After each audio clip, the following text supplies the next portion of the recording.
Chers frères et sœurs, dans le Seigneur, je vous salue encore une fois de plus dans le nom puissant de notre Seigneur et Sauveur Jésus-Christ. Nous sommes dans notre émission de prière et d'intercession. Nous parlons de la Seigneurie de Jésus-Christ et nous prions pour que le règne de notre Seigneur et Sauveur Jésus-Christ soit manifesté sur la terre.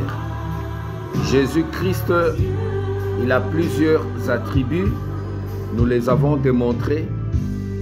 Aujourd'hui, nous allons parler de Jésus-Christ qui va se manifester comme roi des rois, le roi des rois et le Seigneur des seigneurs. Bien-aimés, dans Philippiens chapitre 2, versets 9 à 11, la parole de Dieu dit ceci: Roi des rois et Seigneur des seigneurs, bien-aimés, nous parlons de Jésus-Christ à qui Dieu a donné le nom le plus élevé. Nous allons lire dans Philippiens chapitre 2, au verset 9.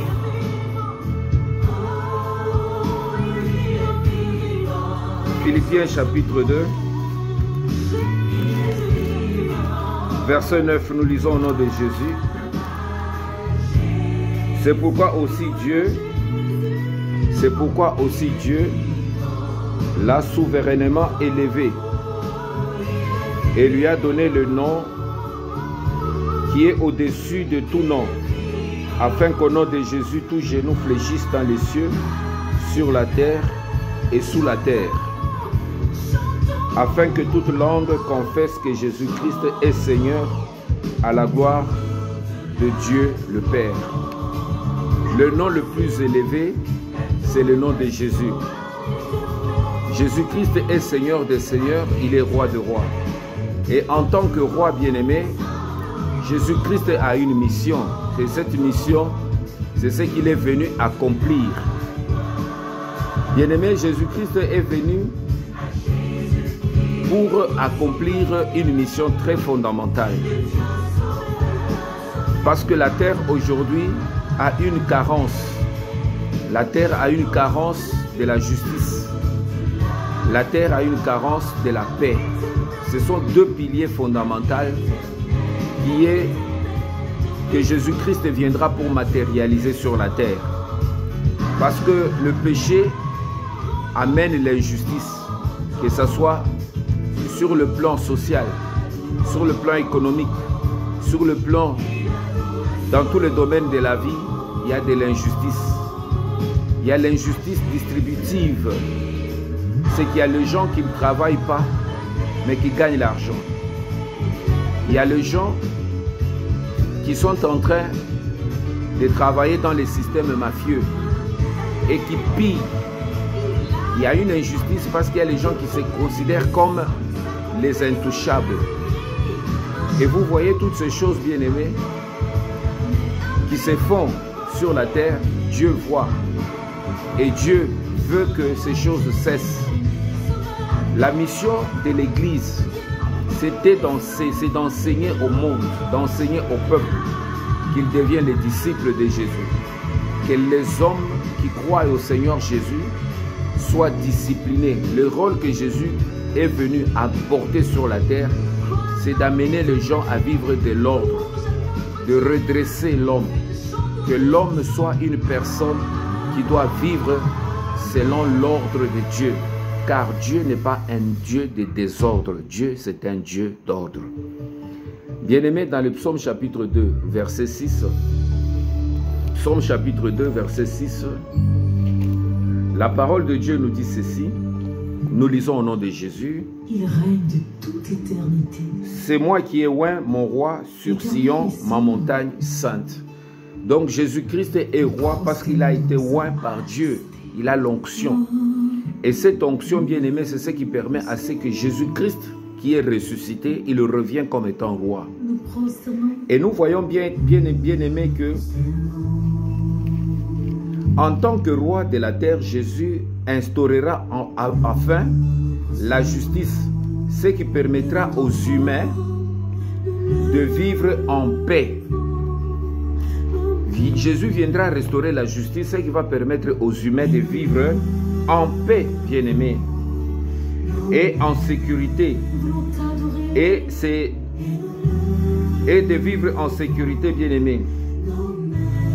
Et les gens vont se délecter pleinement de la vie véritable. Les gens vont vivre la vie véritable. Pourquoi les gens vont vivre la vie véritable? Parce que sans la justice, on ne peut jamais vivre en paix. Vous voyez aujourd'hui, ce que les hommes disent la paix, c'est l'absence de guerre. Mais il y a une paix qui est à l'intérieur d'un homme. C'est-à-dire l'homme, même s'il n'y a pas la guerre, il n'y a pas de balles qui tirent, mais la paix de l'âme. Et c'est ce qui est fondamental. Ça manque. Bien-aimé, la justice produit la paix. C'est ça le rôle de la justice. Là où il y a la justice, si vous vivez dans la justice, si vous marchez dans la justice, vous aurez la paix. Parce que Dieu est un Dieu de justice. Si vous ne marchez pas dans la justice de Dieu, vous ne connaîtrez jamais la paix. Il y a beaucoup de gens bien-aimés, ils vivent dans l'injustice. Ils travaillent dans l'injustice. Ils pillent, ils corrompent, ils escroquent. Ils font toutes sortes de trafics d'influence, bien-aimés, ils ne connaîtront jamais la paix. Même s'ils ont construit des mobiliers, ils ont des entreprises partout dans le monde, parce que c'est des choses qu'ils ont acquis dans l'injustice, ils ne connaîtront jamais la paix. Toi qui as peut-être un morceau de pain chaque jour et que tu trouves un peu d'eau pour boire, tu peux dormir en paix parce que tu as une conscience tranquille. Ces gens n'ont pas une conscience tranquille parce qu'ils marchent dans l'injustice. La paix, bien aimé, découle de la justice. La paix vient de la justice. Il ne peut jamais y avoir la paix, bien aimé, sans la justice. Il ne peut jamais avoir la paix sans la justice. L'une ne va pas sans l'autre. C'est-à-dire que l'une est attachée à l'autre. La paix est attachée à la justice comme la justice est attachée à la paix. Voilà pourquoi Jésus-Christ, en tant que roi, il vient, bien aimé, pour établir d'abord la justice qui conduit à la paix. Et lorsque, bien aimé, Jésus dit que je vous donne la paix et je ne la donne pas comme le monde la donne, Dieu parle d'abord de l'acquisition, que nous devons acquérir d'abord la justice.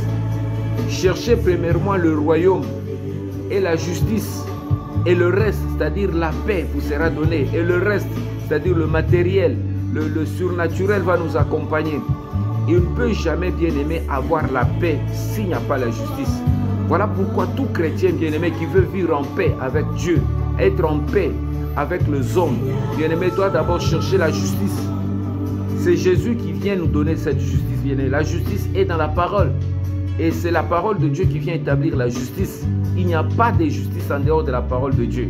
Voilà pourquoi le roi, Jésus, le roi, il vient d'abord pour établir la justice.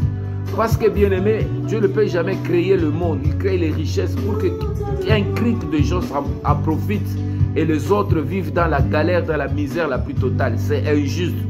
Voilà pourquoi Jésus vient comme étant roi pour rétablir la justice. Et cette justice va nous conduire à la paix.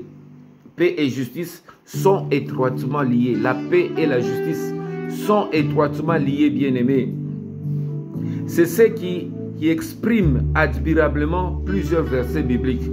Plusieurs versets bibliques nous parlent de ça, bien-aimés. Dans Psaume chapitre 85, verset 11.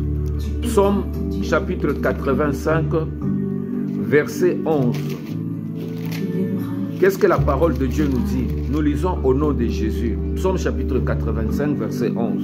Aime le Seigneur ton Dieu.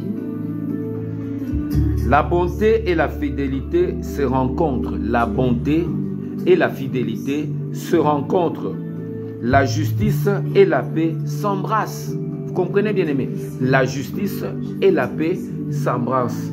La bonté et la fidélité. C'est-à-dire, ce sont des choses que Dieu amène dans notre vie. Ton Dieu veut que tu sois bon. Dieu veut que nous soyons des bons chrétiens, des bons serviteurs de Dieu, des bonnes personnes. Dieu veut que nous soyons bons. Comme la Bible dit, soyez parfaits comme votre Père est parfait. Bien-aimés, la bonté et la fidélité se rencontrent. La bonté et la fidélité. On ne peut jamais être fidèle si on n'est pas bon. C'est-à-dire, lorsque Dieu commence à travailler notre cœur, à vivre dans la bonté, à devenir des hommes bons, cette bonté va faire que nous soyons des hommes fidèles. Vous comprenez, bien-aimés? La bonté conduit l'homme à être fidèle. C'est que, bien-aimés, les gens, les femmes qui sont fidèles à leur mari, des maris qui sont fidèles à leurs femmes, c'est d'abord des gens, des personnes qui ont la bonté dans leur cœur. Les gens qui aiment leur pays, qui aiment leur nation, bien-aimés, ils ne doivent pas tuer, ils ne doivent pas faire du mal à cette nation, ils ne doivent pas voler, ils ne doivent pas détourner de l'argent de leur trésor pour aller investir ailleurs, parce qu'ils sont des gens bons. Les gens qui aiment Dieu, qui aiment l'église, ils doivent être fidèles à leur église, fidèles à leur pasteur, fidèles aux Écritures. C'est que, bien aimé, la bonté de Dieu nous conduit toujours à la fidélité. C'est comme la justice, bien aimé, nous conduit à la paix. Tu veux la paix, il faut aimer la justice. Tu veux être fidèle, il faut être bon. Voilà pourquoi, bien aimé, la parole de Dieu en tant que roi, Jésus vient nous conduire, nous donner cette véritable paix, mais qui doit passer d'abord par la justice. C'est ainsi, bien aimé, Jacques chapitre 3, verset 8. L'épître de Jacques chapitre 3, verset 8, nous dit quoi, bien aimé? Nous allons lire. Jacques chapitre 3, verset 8, nous lisons au nom de Jésus. Mais la langue, aucun homme ne peut la dompter. C'est un mal qu'on ne peut réprimer. Elle est pleine d'un venin mortel. On nous parle ici de la langue, bien-aimée.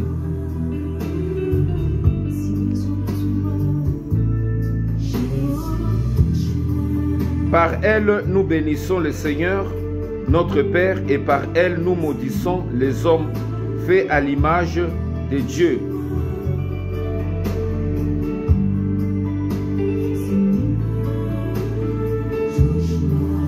Ce n'est pas ce que je voulais, bien aimer. Je crois que je veux retrouver ce verset. C'est l'épître qui nous dit que le fruit de la justice est semé dans la paix par ceux qui travaillent à la paix. Le fruit de la justice est semé. Voilà, c'est le verset 18 par le verset 8. Le fruit de la justice est semé dans la paix. Le fruit de la justice est semé dans la paix par ceux qui recherchent la paix.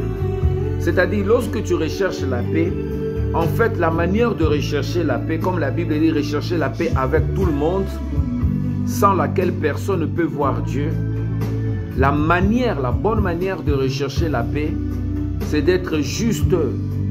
Lorsque, bien aimé, nous commençons à vivre une vie juste, tu prends une décision de vivre une vie juste, d'aimer la justice, de ne pas marcher dans l'injustice, de chercher la justice de tout ton cœur.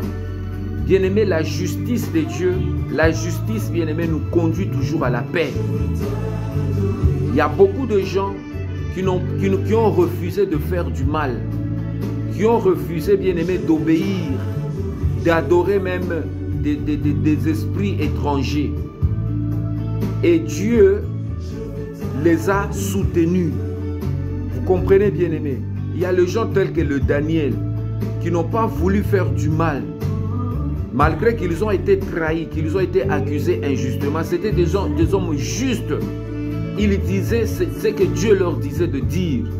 Lorsque tu vas chercher, nous chercherons à vivre une vie juste, la justice de Dieu va nous conduire, bien-aimé, à avoir la paix de l'âme. Même si on peut t'accuser injustement, tant que tu sais que tu n'as rien fait du mal, tu auras la paix. Même si on peut t'amener, le monde peut t'amener dans une fournaise ardente, tu auras la paix dans ton cœur. Il y a des gens, bien-aimés, qui manquent la paix. Pourquoi? Parce qu'ils savent dans leur conscience que leur gain est malhonnête. Ils sont assis sur des fondements injustes. Ils ont versé le sang des autres pour gagner de l'argent, pour avoir la renommée, pour avoir le succès. Mais toi, tu sais que les 100 francs que tu as, les 10 000 francs que que Dieu t'a donné, c'est à la sueur de ton front. Tu l'as gagné justement. Et c'est ce qui te conduit à avoir la paix, bien-aimé. Cette paix, elle est nécessaire. Voilà pourquoi l'épître de Jacques nous dit, Le fruit de la justice est sémé dans la paix. Le fruit de la justice, tout ce que tu recueilles, tout ce que tu vas récolter en faisant la justice, bien-aimé, tout ce que tu vas récolter en marchant dans la justice, bien-aimé, tu vas le s'aimer. Tout ce que tu vas faire avec ce que tu as gagné dans la justice, ça va conduire à la paix. Bien-aimé, il y a beaucoup de gens qui font de bonnes choses, mais qui conduisent toujours à des problèmes, qui créent des discordes, qui créent des mésententes, parce que leur gain n'a pas été gagné dans la justice. Même s'ils peuvent partager leur argent, donner, soutenir les gens, parce que le fondement n'est pas correct, bien-aimé, ça crée toujours des problèmes un jour et ça crée parfois des situations incontrôlées. Dans Hébreux, chapitre 12, verset 41, qu'est-ce que la parole de Dieu nous dit? Hébreux 12, 41. Nous lisons au nom de Jésus. Hébreux 12, Hébreux 12, 11. La parole de Dieu dit ceci: il est vrai que tout châtiment semble d'abord un sujet de tristesse et non de joie, mais il produit plus tard, pour ceux qui ont été ainsi exercés, un fruit paisible de justice. Il est vrai que le châtiment semble d'abord un sujet de tristesse. Lorsque Dieu nous châtie, c'est parce qu'il nous aime. Bien-aimés, nous sommes les enfants de Dieu. Lorsque nous marchons en dehors de la volonté de Dieu, il arrive que Dieu nous châtie. Et c'est ce que l'apôtre Paul est en train de nous parler ici, qu'il est vrai que tout châtiment semble d'abord un sujet de tristesse. Lorsque quelqu'un subit un châtiment, ça amène la tristesse. D'abord, un sujet de tristesse et non de joie. Parce que le châtiment, bien aimé, c'est la souffrance. Mais il produit plus tard, pour ceux qui ont été ainsi exercés, un fruit paisible de justice. C'est que le châtiment produit plus tard un fruit paisible de justice. C'est comme un enfant qu'on corrige, un enfant qu'on éduque. Dieu nous éduque. Lorsqu'on nous amenait à l'école, parfois très tôt le matin, nos parents nous réveillaient. Il faut aller à l'école, parfois on nous chicotait lorsqu'on ne voulait pas partir à l'école. Bien aimé, ça portait les châtiments là, ça portait beaucoup de douleur. Mais lorsque tu as ton diplôme, tu as ta licence, tu as ta maîtrise, tu as trouvé un emploi, bien aimé, tu es directeur dans une entreprise, tu commences à gagner maintenant de l'argent. Bien aimé, ce châtiment produit en toi maintenant la joie. Peut-être ton père n'est plus là, ta mère n'est plus là. C'est toi maintenant qui se réjouis de ce que tu as enduré. Cet châtiment-là a produit la joie. C'est comme ça, nous aussi, bien aimés, tout le passage par lequel Dieu nous fait passer sur la terre, ça produit parfois des souffrances. Mais la souffrance va nous conduire à la justice. C'est pour que nous soyons des hommes parfaits, des hommes bons, des hommes meilleurs, pour que nous améliorions notre condition de vie. Bien-aimés, tout ce que nous sémons avec douleur, nous le sémons avec justice, nous allons récolter la paix. Nous allons récolter la véritable paix, bien-aimée. Cette paix, bien-aimée, que personne d'autre ne pourra jamais nous retirer. Cette paix, bien-aimée, que personne d'autre, bien-aimé, ne pourra nous prendre. C'est à cela que Jésus nous amène. C'est à cela, bien-aimé, que Jésus veut que nous puissions rentrer. Voilà pourquoi il est très important, bien-aimé, de considérer les difficultés que tu endures, le problème que tu rencontres sur le chemin de Jésus. Parfois, ce chemin est rocailleux. Parfois, ce chemin est ténébreux. Bien-aimé, Jésus en tant que roi, il veut nous conduire. Lui-même, Jésus, il a connu la croix, il a connu la souffrance, il a connu les injures, il a connu l'humiliation. On a dit de lui toutes sortes de noms. On l'a même traité de Belzéboul. Mais toutes ces choses, bien aimées, l'ont conduit Jésus-Christ à pouvoir manifester la justice sur la terre. Aujourd'hui, il n'y a aucun nom qui est comme le nom de Jésus. C'est le nom de grand. Jésus, Dieu l'a élevé, souverainement élevé, et lui a donné le nom le plus grand. Bien-aimé, pour que Jésus possède ce nom le plus grand, il est passé par les creusets du feu, il est passé par le tourment. C'est à cela que Dieu nous appelle nous aussi. Bien-aimé, Dieu ne nous choisit pas par hasard, mais parce qu'il sait que nous avons quelque chose à apporter à notre temps et à notre monde. Malgré le problème que nous vivons autour de nous, l'injustice qui nous entoure, mais nous devons être un exemple, bien-aimé, par lequel Dieu va frayer le chemin pour les autres. Dans Ésaïe chapitre 9, verset 7. Ésaïe chapitre 9, verset 7, bien-aimé, qu'est-ce que la parole de Dieu nous dit? Ésaïe chapitre 9, verset 7. Nous lisons au nom de Jésus. Ésaïe 9, verset 7, la parole de Dieu dit ceci. Des briques sont tombées, nous bâtirons en pierre de taille, des sycomores qui ont coupé. Ce n'est pas ça.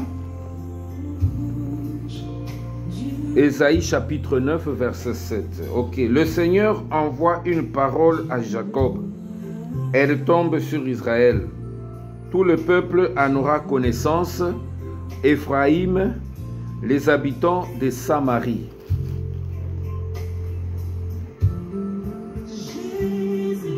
Je vais retrouver le verset, bien-aimé.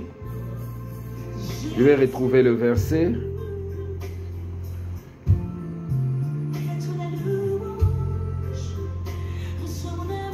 Voilà. Ce n'est pas ce que je voulais. En fait, le verset dit, il n'y aura pas de fin à l'étendue de sa domination. Il n'y aura pas de fin à l'étendue de sa domination.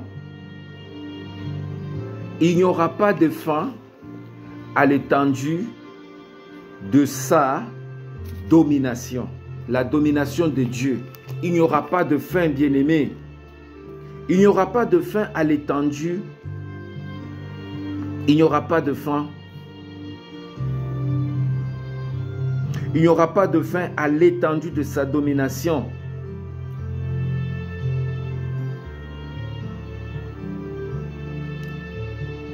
Ni à la paix. Il n'y aura pas de fin à l'étendue de sa domination, ni à la paix. Sur le trône de David et dans son royaume, il sera solidement établi et soutenu par le droit et la justice, dès maintenant et pour toujours. Dieu dit si bien aimé qu'il n'y aura pas de fin à l'étendue de sa domination. La domination, Dieu veut dominer par la justice. Et comme Dieu veut dominer par la justice, bien aimé, sur la terre, Dieu veut imposer, instaurer la justice. Voilà pourquoi Dieu dit qu'il n'y aura pas de fin à la domination. Cette domination-là ne va pas s'arrêter. La justice ne va pas s'arrêter. Parce que la justice, bien aimé, c'est un pouvoir qui va dominer le monde, qui va dominer. Dieu va instaurer la justice, même dans les nations. Les nations vont commencer maintenant à s'organiser. Vous comprenez, bien aimé, les gens qui sont dans la corruption vont commencer à être redressés. C'est ce qu'il a bien aimé Dieu. C'est-à-dire le gouvernement et les gouvernés vont commencer maintenant à avoir la loi comme étant modèle. Ils vont tous chercher à s'appliquer la loi. Et cette domination, bien aimé, il n'y aura pas de fin à l'étendue de la domination, ni à la paix. Parce que la justice va amener la paix. Et cette paix va s'étendre, bien-aimé, dans notre vie, va s'étendre dans notre pays, va s'étendre sur la terre. Parce que là où Jésus va régner, l'un parmi les symboles que Jésus amène, que ce soit dans votre vie, si vous sentez la présence de Dieu, si vous sentez vraiment que vous marchez avec Dieu, vous allez sentir que votre cœur commence vraiment à aimer la justice. Votre cœur commence plus à aimer la justice que l'injustice. Votre cœur ne supporte plus l'injustice. Vraiment. Lorsque votre cœur commence vraiment à vouloir marcher plus dans la justice, c'est ça les éléments que Dieu amène. C'est ça les éléments que Jésus amène. Vous allez sentir que vous commencez à avoir plus la paix du cœur. Même si vous avez des problèmes, mais votre cœur ne se trouble pas. Même si vous avez des difficultés, vous traversez parfois des situations très difficiles, mais vous sentez que Dieu vous communique la paix. C'est ça vraiment la domination. Dieu a dit que non, la domination ne va pas, il n'y aura pas de fin à la domination, l'étendue de la domination, de la justice et de la paix. Bien-aimé, il sera solidement établi. Dieu va solidement établir la justice et la paix, bien-aimé, est soutenu par le droit et la justice. Il y aura le droit. Bien-aimé, nous allons vivre dans des pays où il y a le droit. Il y a certains pays, bien-aimés, Le droit existe. Si tu as tort, mais que tu sois X ou Y, fils ou fille de X ou de Y, il n'y a pas, bien aimé, de double standard. Oh non, parce que aux Amoanaya ou bien aux Amoanaya, c'est là où on te donne vraiment raison. Non, il y a des pays où le droit existe, bien aimé. Et l'un des aspects de Jésus qui va manifester sur la terre, c'est d'établir le droit et la justice, bien aimé, et dès maintenant et pour toujours. C'est-à-dire c'est des choses qui vont s'établir maintenant, là ça s'établit et que ça n'aura pas de fin. C'est ça le royaume. Jésus-Christ en vient comme étant roi. C'est pour cela, bien aimé, Dieu veut nous conduire à comprendre cette dimension de Jésus. On ne peut pas se dire chrétien, on ne peut pas se dire fils de Dieu, mais on vit en dehors de la justice. On ne peut pas se dire qu'on est enfant de Dieu, on ne vit pas la paix que la justice amène dans notre vie. C'est très important, bien aimé. Voilà pourquoi nous devons prier pour que Christ, roi des rois, établisse la justice dans notre vie, établisse la justice dans notre nation, établisse la justice dans nos familles, établisse la justice dans tout ce que nous faisons et que nous soyons le modèle par lequel beaucoup de gens vont comprendre que réellement nous sommes les enfants de Dieu. Que Dieu vous bénisse, bien-aimés, nous allons prier. Seigneur, je te remercie et je te rends grâce pour la grâce que tu manifestes aujourd'hui en tant que roi des rois. Tu viens, Seigneur, pour établir la justice dans notre monde. Là où il n'y a plus de justice, là où il y a beaucoup de tribulations, là où il y a beaucoup de situations bien-aimées qui nous dépassent. Seigneur, nous voyons comment le monde est en train de vivre des temps de tournants très compliqués. Nous invitons, ô Seigneur, roi de rois, de venir dans notre vie pour rétablir, Seigneur, le droit, pour rétablir la justice, pour redresser, c'est notre Dieu, notre société qui vit dans l'injustice, pour redresser notre cœur qui aspire au mal, qui refuse, Seigneur, le droit. Nous prions, Père éternel, que nous puissions, Père, rencontrer ce roi de rois et l'accepter dans notre cœur, l'accepter dans notre âme, l'accepter dans nos pensées, dans nos idées, dans nos facultés. Seigneur, nous prions que tu viennes, que ton règne, le règne de la justice, le règne de la justice, Seigneur, sociale, le règne de la justice économique, le règne de la justice, Seigneur, notre Dieu, dans tous les compartiments de notre vie. Nous voulons sentir, Seigneur, notre cœur bouillonner, Seigneur, pour la justice. Car tu as dit, cherchez premièrement le royaume et la justice, et le reste nous seront donnés. Que ce soit l'objet de notre recherche, que ce soit dans nos prières, que ce soit dans la parole de Dieu, dans la méditation de la parole. Fais que nos cœurs éternels, notre Dieu, soient attirés plus par la justice que l'injustice de ce monde. Seigneur, nous prions pour que nos cœurs éternels, notre Dieu, aspirent à marcher plus dans la justice, à servir plus, c'est notre Dieu, le droit et le chemin de la justice. Donne-nous, Seigneur, le zèle, à pouvoir aimer, à pouvoir, c'est notre Dieu, partager, manifester la justice, Seigneur notre Dieu, que ta parole nous enseigne. Cette justice éternelle nous amène vers la paix. Cette paix que tu as dit, je vous donne la paix. Je ne la donne pas comme le monde la donne. Seigneur, je prie que cette paix, que je puisse la rencontrer au travers du chemin de la justice. Ce chemin de la justice, Père, est parfois rocailleux, est parfois ténébreux, est parfois difficile, est parfois orageux. C'est un chemin sombre, parfois c'est un chemin, Père éternel, solitaire, mais c'est un chemin bien-aimé qui nous apporte la paix. Tu l'as emprunté, ce chemin-là où peut-être les hommes n'ont pas pu te supporter parce qu'ils t'ont calomnié, parce qu'ils t'ont insulté, parce qu'ils t'ont dit sur la croix, toi qui as sauvé les autres, pourquoi tu n'arrives pas à te sauver toi-même? Les gens t'ont donné toutes sortes de noms. On t'a appelé Belzéboul, on t'a appelé fils de charpentier, on t'a donné des sobriquets bizarres pour te décourager. Mais tu as poursuivi sur ce chemin de la justice. Jusqu'à la croix, tu as dit, Père, tout est accompli. Voilà pourquoi, Seigneur, l'Esprit de Christ revient dans notre vie pour nous instruire, à nous qui sommes encore sur la terre, à pouvoir aimer la justice. Donne-moi un cœur d'aimer la justice. Donne-moi un cœur de vivre dans la justice. Ôte toute injustice dans notre cœur et dans notre pensée. Afin que tout ce que nous allons poser comme acte aujourd'hui, Père, sur cette terre, amène la paix. C'est cette paix, bien-aimée, que les fruits qui vont être sémés dans la justice produiront la paix. Cette paix, bien-aimée, qui va faire que le monde puisse changer. Puis que ça puisse changer, bien-aimé, incliner même le cœur de nos ennemis. Je prie, ô Éternel, que ce que tu as commencé aujourd'hui puisse s'étendre. Père éternel, que personne n'arrête, c'est notre Dieu, cette autorité, que personne n'arrête la domination de la justice, l'étendue de la domination de la justice qui va s'étendre, Père éternel, pour nous donner la paix. Ce trône de David, éternel notre Dieu, ce royaume éternel que tu veux établir dans ce monde et dans notre vie. Que personne ne puisse l'arrêter. Voilà pourquoi nous soutenons l'œuvre de la justice. Voilà pourquoi je soutiens, Père éternel, la manière dont tu veux guider ce monde et tu veux établir ton rôle. Père éternel, que ton règne vienne. Que ton règne, le règne de la justice soit manifesté dans le nom puissant de Jésus. Nous avons ainsi prié. Amen. Que Dieu vous bénisse, bien-aimés.